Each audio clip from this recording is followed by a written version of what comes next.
Hello everyone, welcome back. Class 12th accountancy में हमारा topic चल रहा है फाइनेंशियल स्टेटमेंट ऑफ कंपनीज। और फाइनेंशियल स्टेटमेंट ऑफ कंपनीज के प्रीवियस लेक्चर्स में हमने बैलेंस शीट का फॉर्मेट देखा और बैलेंस शीट की first heading share holders fund के कंसेप्ट और उसके सारे कंटेंट्स पे डिस्कशन किया था। ओके, आगे हम बढ़ेंगे तो हमारे पास जो नेक्स्ट दो हेडिंग्स आएंगी लाइबिलिटी साइड की, वो होंगी non current liabilities and current liabilities. Beside जब हम एसेट पढ़ेंगे तो वहां पर भी नॉन करंट एसेट्स और करंट एसेट्स की हेडिंग होंगी। फाइन, उससे पहले अब उनकी हेडिंग्स पे हम आगे के लेक्चर्स में डिस्कस करेंगे, बट उससे पहले हम डिस्कस करें that what is the difference between current asset and non current asset and current liabilities and non current liabilities technically as per schedule 3 of companies act part 1।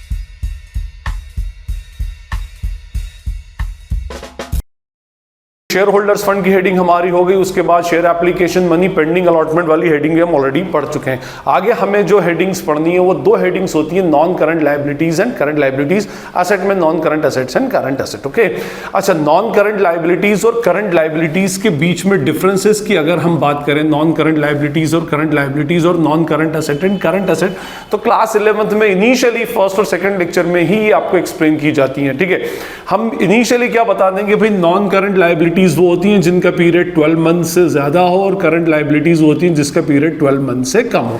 Non current asset वो जिसका period of use more than 1 year और current asset वो जिसका period of use less than 1 year. But companies की balance sheet में company के point of view से ये डिफरेंसेस थोड़े से टेक्निकल हो जाते हैं और उसमें 4 बेसिस होते हैं नॉन करंट लाइबिलिटीज और करंट लाइबिलिटी और नॉन करंट एसेट और करंट एसेट में डिफरेंशिएशन के लिए। तो अब हम उन बेसिस को वन बाय वन, अच्छा दोनों के लिए बेसिस कॉमन नहीं होते, एक को एसेट के सेंस में लिया जाता है, एक को लाइबिलिटी के सेंस में लिया जाता है। तो हम उन बेसिस को वन बाय वन डिस्कस करते हैं ताकि हमारा इधर नॉन करंट एसेट और नॉन करंट लाइबिलिटी का कंसेप्ट अच्छे से क्लियर हो जाए। किसी भी लाइबिलिटी को करंट लाइबिलिटी और नॉन करंट लाइबिलिटी के बीच में कैटेगराइज करना है तो हमारे पास ये 4 कंडीशंस बेसिकली होती हैं। ओके, और ये 4 कंडीशंस अगर सेटिस्फाइड हो जाती हैं तो that liability will be considered as current liability, और अगर 4 कंडीशन सेटिस्फाई नहीं होती तो that will be considered as non current liability. देखिए, नॉन करंट एसेट और करंट एसेट के लिए भी यही 4 कंडीशंस होती हैं एक्सेप्ट दिस वन। ये 4th कंडीशन के अंदर थोड़ा सा चेंज आता है, otherwise 3 condition same to same रहती हैं, बट आप उसको लाइबिलिटी के बजाय instead of liability check it as an asset point of view. तो अगर एसेट के पॉइंट ऑफ व्यू से अगर आपने देख लिया तो वो अपने आप में करंट एसेट और नॉन करंट एसेट की कैटेगराइज हो जाएंगी। वैसे यहां कंडीशन जब मैं नॉन करंट लाइबिलिटी और करंट लाइबिलिटी की एक्सप्लेन करूंगा तो ऑटोमेटिकली आपको एसेट की भी कंडीशन क्लियर होती जाएंगी। फाइन, तो देखिए हमारे पास टोटल 4 कंडीशन है। First condition is expected to be settled within normal operating cycle, मैं भी इस पर डिस्कशन करता हूं। सेकंड है due to be settled within 12 months from the date of balance sheet.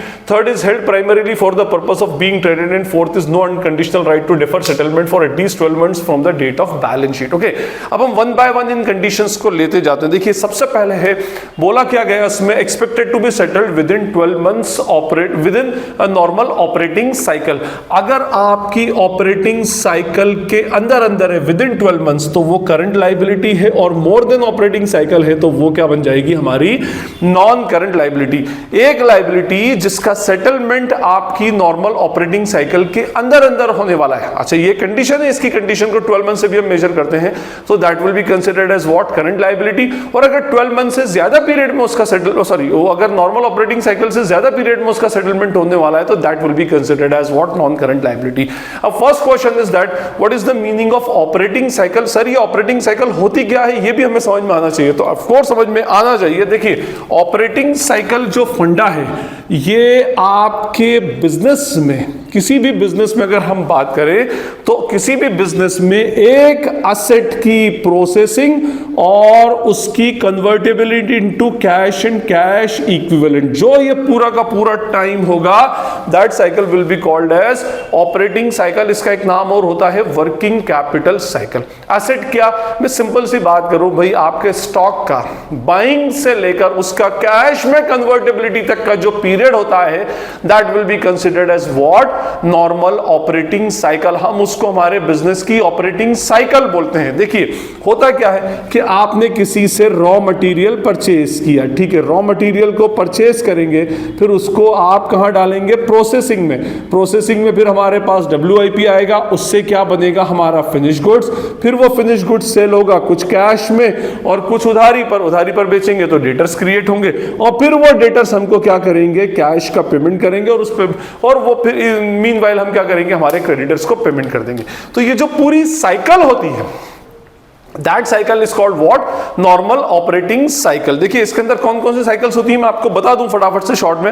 वैसे 12th स्टैंडर्ड के पॉइंट ऑफ व्यू से ये इतना इंपॉर्टेंट नहीं है, बट फिर भी स्टिल फर्स्ट इसके अंदर होती है number 1 is what, raw material cycle. ये रॉ मटेरियल साइकिल जो होती है ये बाइंग से लेकर तो उसको प्रोसेसिंग में डालने तक का जो पीरियड होता है, जब तक बाय करने से लेकर जब तक आपका गुड्स रॉ मटेरियल के फॉर्म में आपकी फैक्ट्री के अंदर पड़ा हुआ है, that period, that specific period of time is called as raw material cycle. Let's suppose कि raw material cycle हमारी let's suppose 40 days है, means हम एक बार में जो स्टॉक बाय करते हैं वो पूरा स्टॉक फिनिश प्रोसेसिंग में जाने में टोटल 40 दिन लेता है overall, on an average 40 days, ठीक है। तो वो पीरियड कहलाएगा हमारा रॉ मटेरियल साइकिल। सेम होता है इसके बाद एक होती है WIP साइकिल।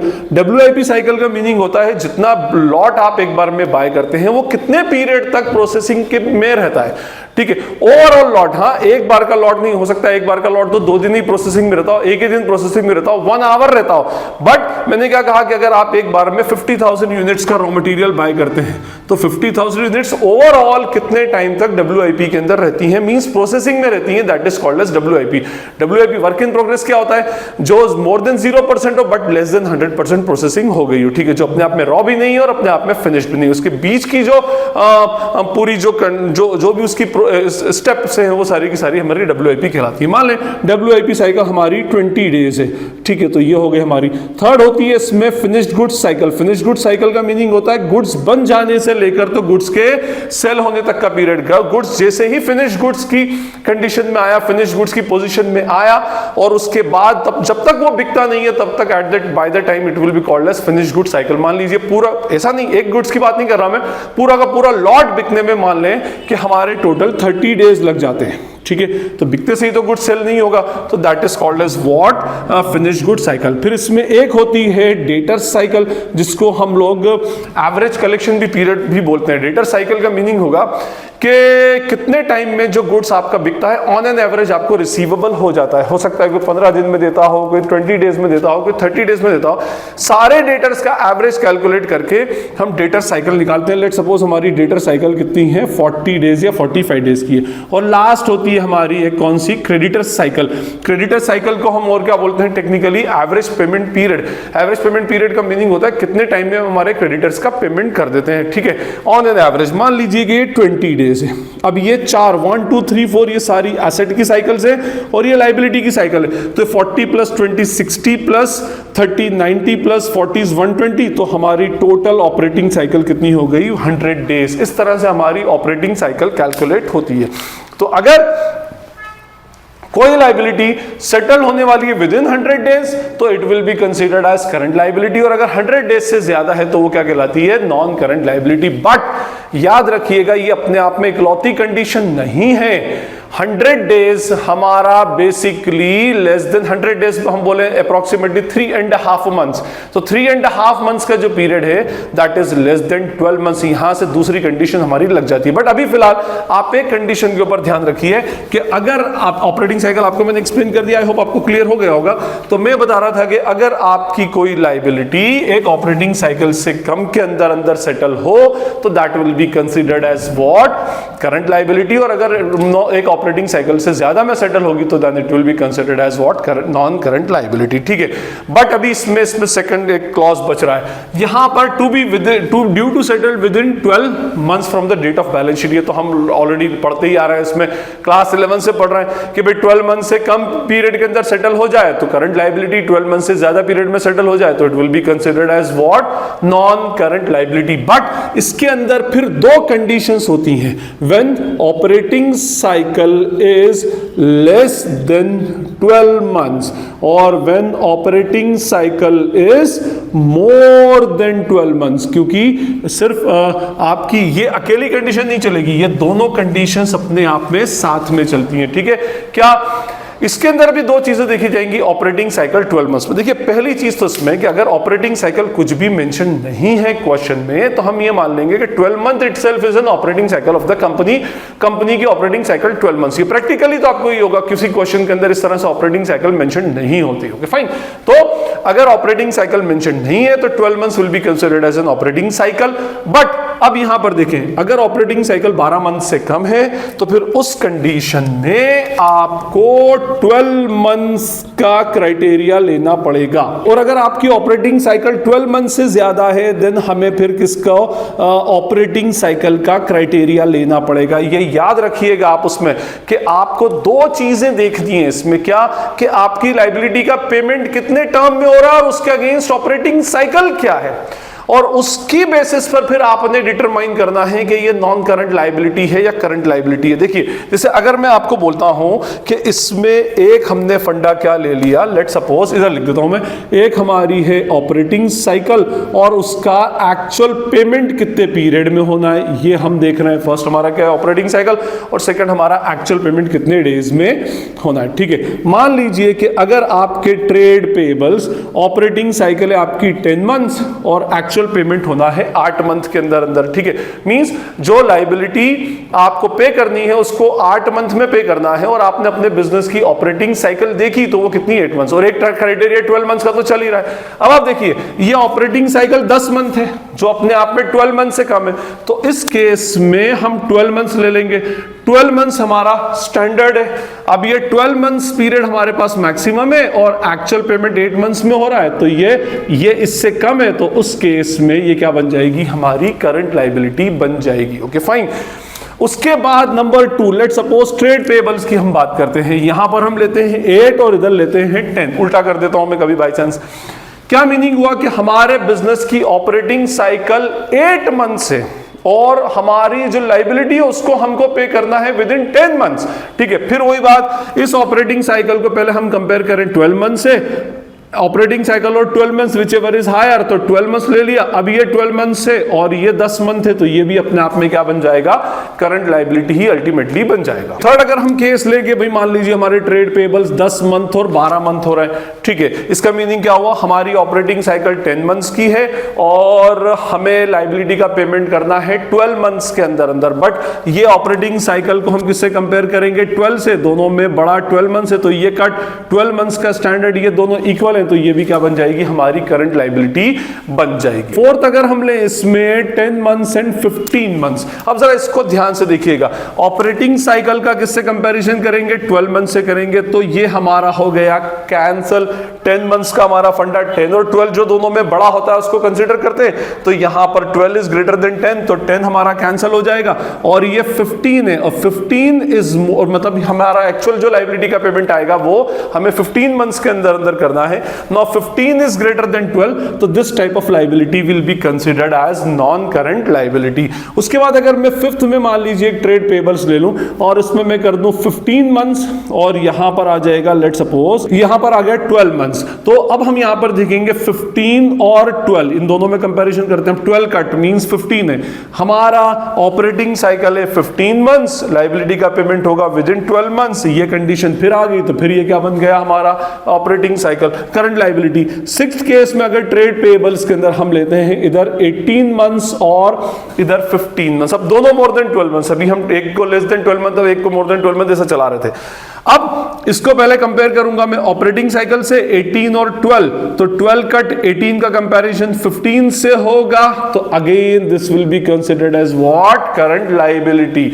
और इसका उल्टा अगर कर दिया जाए ट्रेड पेबल्स 15 एंड 18, अब 15 और 12 में से 15 इधर आया और ये मतलब 15 और 12 में से 15 इज ग्रेटर देन 12, तो 15 का कंपैरिजन 18 से होगा। हमारी ऑपरेटिंग साइकिल 15 मंथ है और हमारा पेमेंट पीरियड 18 मंथ है, तो ये इससे बड़ा है, तो हम इसको कंसिडर कर लेंगे नॉन करंट लायबिलिटी से। तो सबसे पहले आप कंपैरिजन किस में करेंगे, ऑपरेटिंग साइकिल 12 मंथ। अगर ऑपरेटिंग साइकिल 12 मंथ से कम है तो फिर आप ऑपरेटिंग साइकिल को भूल जाइए, फिर आपका जो पेमेंट है उसको, जो पीरियड ऑफ लायबिलिटी है उसको 12 मंथ से कंपेयर कीजिए। और अगर आपका ऑपरेटिंग साइकिल 12 मंथ से ज्यादा है तो उस कंडीशन के अंदर फिर आप 12 मंथ्स को भूल जाइए, 12 और operating cycle which ever is greater will be considered. I hope ये आपको क्लियर हो गया होगा। तो ये कंडीशन हमारी operating cycle is less than 12 months, operating cycle is more than 12 months. Same to same फंडा करंट एसेट और नॉन करंट एसेट के साथ भी वर्क करता है। Okay fine. थर्ड हमारा जो criteria held primarily for the purpose of being traded. Traded का मीनिंग होता है ट्रेड करना। ट्रेडिंग एक्टिविटी क्या होती है? Buying and selling. तो आप बोलोगे सर लायबिलिटी को कैसे बाइंग एंड सेलिंग करें? एसेट में तो ये बात समझ में आ जाती है कि हम एसेट को सेल करते हैं, बाय करते हैं और सेल करते हैं। तो उस कंडीशन में हमारे लिए ये कंसेप्ट को क्लियर करना कंपैरेटिवली इजी होता है। देखिए मैं आपको एक सिंपल से एग्जांपल लेता हूं, आपकी बुक में भी यही एक एग्जांपल है जो इजीली समझ में आता है। कंपनी ने total let's suppose 10,000 12% debentures issue किए एट द रेट ₹100 ईच। ठीक है, अब अगर हम डिबेंचर की बात करें तो डिबेंचर हमारे लिए एक टाइप की लॉन्ग टर्म डेट्स होते हैं, लॉन्ग टर्म लायबिलिटीज होती हैं, और लॉन्ग टर्म लायबिलिटीज होने की वजह से नेचुरली अंडरस्टूड है वो 4-5 साल के लिए होती हैं, तो वो कहां डाल दी जाती है? हमारी नॉन करंट एसेट में, नॉन करंट लायबिलिटी में डाल दी जाती है। बट कंपनी ने सोचा कि आउट ऑफ 10,000 हम 2500 डिबेंचर्स में कंटिन्यूअसली मार्केट में डील करेंगे। जैसे ये सेकेंडरी मार्केट में आएंगे और इनकी रेट गिरेगी, बाय कर लेंगे, रेट बढ़ेगा फिर सेल कर देंगे। मींस जितना भी इसका रिडम्पशन पीरियड मान लें इसका 5 ईयर्स है, 5 ईयर्स में जितनी बार रेट गिरेगा हम मार्केट से इनको उठा लेंगे, और जो रेट कम होगा तो फिर से हम इनको मार्केट में सेल कर देंगे। मींस हम इसमें करेंगे, और 7500 डिबेंचर्स को हम हाथ नहीं लगाएंगे, ये जैसे हैं उनकी लायबिलिटी ऐसे ही पड़े रहने देंगे। ओके, तो अब देखिए ये जो 2500 डिबेंचर्स हैं इसमें आपका इंटेंशन जो है वो क्या है? ट्रेडिंग का है, मींस खरीदना और बेचना।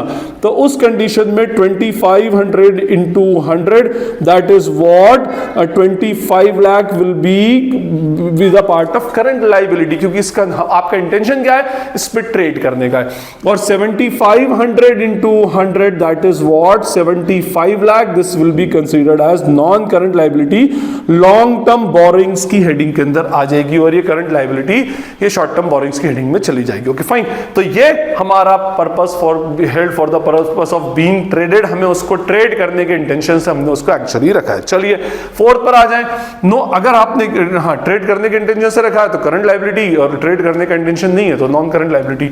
No unconditional right to defer settlement for at least 12 months from the date of balance sheet. इसका मीनिंग ये होता है कि आपका कोई इंटेंशन नहीं है उसको आगे बढ़ाने का। लेट्स सपोज आपकी बैलेंस शीट बन रही है 31 मार्च 23 को, ओके, और इसमें एक बैंक लोन है, लेट सपोज इसमें एक बैंक लोन है ₹50 लाख का, जिसका रीपेमेंट होने वाला है 1 जनवरी 24 को।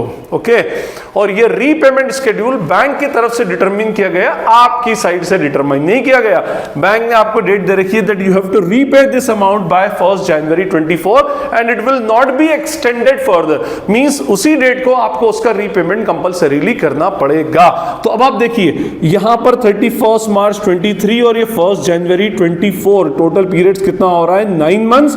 और इसमें आप चाहते हुए भी इसको आगे नहीं बढ़ा सकते, क्योंकि एक्सटेंशन की जो पीरियड है दैट इज डिटरमाइंड, या जो रीपेमेंट की जो डेट है that is determined by the bank. जो लेंडर है, बैंक ने इसके रीपेमेंट की पीरियड डेट डिटरमाइन की, हमने नहीं की। तो अब हमारे पास 9 मंथ्स रह गए, हमें इसको कंपलसरीली पे करना है, इसको आगे बढ़ा नहीं सकते, तो this will also be considered as what? Current liability. और अगर आप उसको बढ़ा सकते होंगे तो that will be considered as what? Current asset, non current liability. Asset के पॉइंट ऑफ व्यू से यही सारे के सारे केसेस रहेंगे।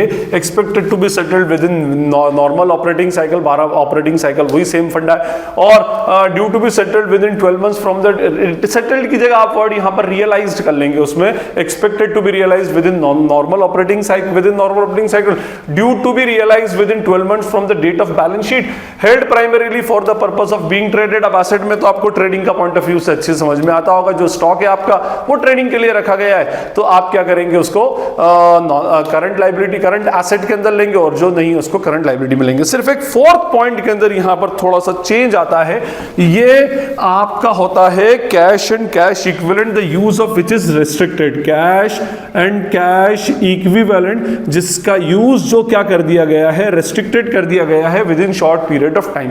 एक्चुअली क्या होता है, कुछ कंपनी के, मान लीजिए जैसे एक कंपनी है इंडिया में अगर वर्क कर रही है, और उसका मान लीजिए कि किसी एक फॉरेन बैंक में में अकाउंट है और उस बैंक के अकाउंट से उसका ट्रांसफर जो है उसको ब्लॉक कर दिया गया है और ट्रांसफर करना आपके लिए पॉसिबल नहीं, आपको परमिशन नहीं है उसके ट्रांसफर की, तो अब ऐसा अमाउंट जो है वो बहुत टाइम तक आइडल पड़ा रहेगा, तो इस केस में वो कंडीशन क्या कहलाएगी, वो जो कैश बैलेंस होगा that will be the part of other non current asset. लेकिन अगर आप उसको with in 12 months period of time या जल्दी शॉर्ट पीरियड ऑफ टाइम में अगर आप उसको कर सकते हैं उसका कैश एंड कैश इक्विवेलेंट का यूज, तो फिर वो क्या बन जाएगा, आपका करंट लायबिलिटी बन जाएगा।